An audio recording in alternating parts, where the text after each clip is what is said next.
यदि आपके चर्म चक्षु खोल दिए गए तो आपको एक साथ अनेक दृश्य दिखाई देने लगेंगे जो माया द्वारा निर्मित होंगे और आपको उनका आकर्षण इस प्रकार खींच लेगा कि हो सकता है कि आप इस दिव्य दृष्टि से देखने वाले भगवान के स्वरूप को भी भूल जाएं।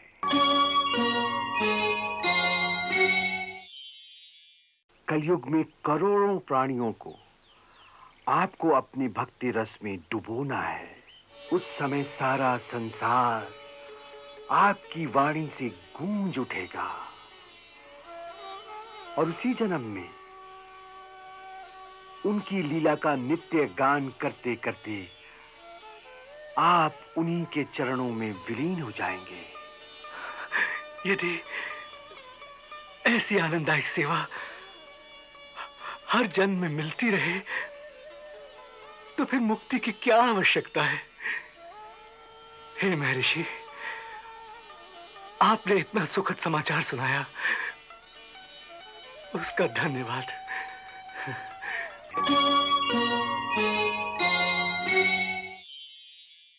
क्या इसी जन्म में मुझे प्रभु चरणों में मुक्ति प्राप्त हो जाएगी? कलयुग में करोड़ों प्राणियों को आपको अपनी भक्ति रस में डुबोना है।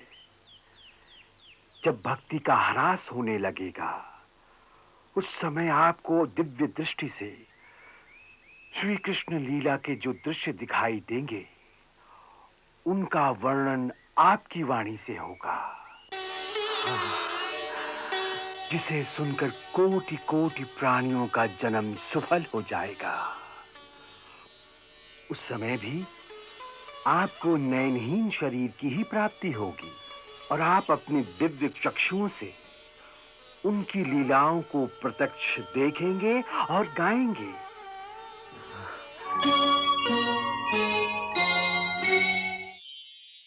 हजारों वर्षों की तपस्या के बाद भी इस प्रकार स्पष्ट रूप से नहीं दिखता जिस प्रकार आप सहज देख रहे हैं, और वो इसलिए क्योंकि आप केवल दिव्य दृष्टि से एक ही दृश्य देख रहे हैं।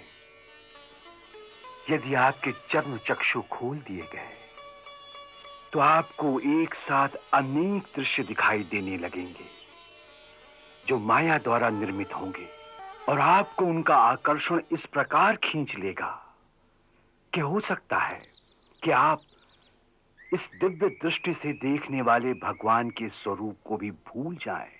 अब मेरी समझ में आया कि मुझे यह नयनहीन शरीर देकर प्रभु ने मुझ पर कितनी बड़ी कृपा की।